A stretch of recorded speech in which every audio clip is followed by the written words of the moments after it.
Bilirdiniz ki, uşaq pulunun verilməməsi uzun müddətdə dövlətə daha baha başa gəlir. Bəs niyə hələ də verilmir?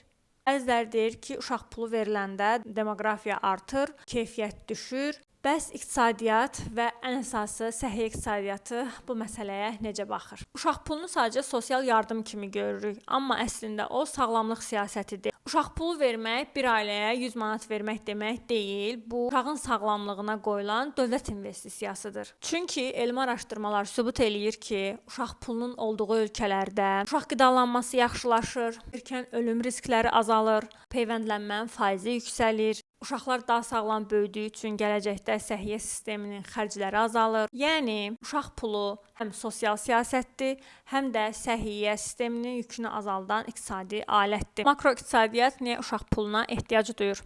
Birinci səbəb tələbin stimullaşdırılması. Pul birbaşa valideynə veriləndə, valideyn bu pulu uşaq məhsullarına, qidaya, geyimə və s. xərcləyir. Bu da öz növbəsində iqtisadiyyatda, ticarətdə, xidmət sferasında canlanma yaradır. Vertolyot pulu kimi düşünmək olar. Vertolyot pulu termini məşhur iqtisadçı və Amerika Federal ehtiyat sisteminin keçmiş sədri Milton Friedman tərəfindən irəli sürülmüş bir metaforadır. Vertolyot pulu, yəni birbaşa maliyyə siyasəti vasitəsilə dövlətin heç bir borc və əvəzələmə tələb eləmədən pulu birbaşa insanların əlinə çatdırmasıdır. Niyə məhz vertolyot? Friedman elə təsəvvür eləyirdi ki, vertolyotdan birbaşa insanların üzərinə pul səpələnir və həmin pul birbaşa istehlak üçün nəzərdə tutulur. Yəni insanları birbaşa xərcləməyə sövq eləyir. Uşaq pulu verilməsi də vertolyot pulu prinsipinə uyğundur. Çünki birbaşa ödəniş olunur. Yəni pul birbaşa valideynin cibinə gedir. Xərclənmə ehtimalı yüksəkdir. Çünki valideyn bu pulu uşağın təməl ehtiyaclarına, qidaya, geyimə və s.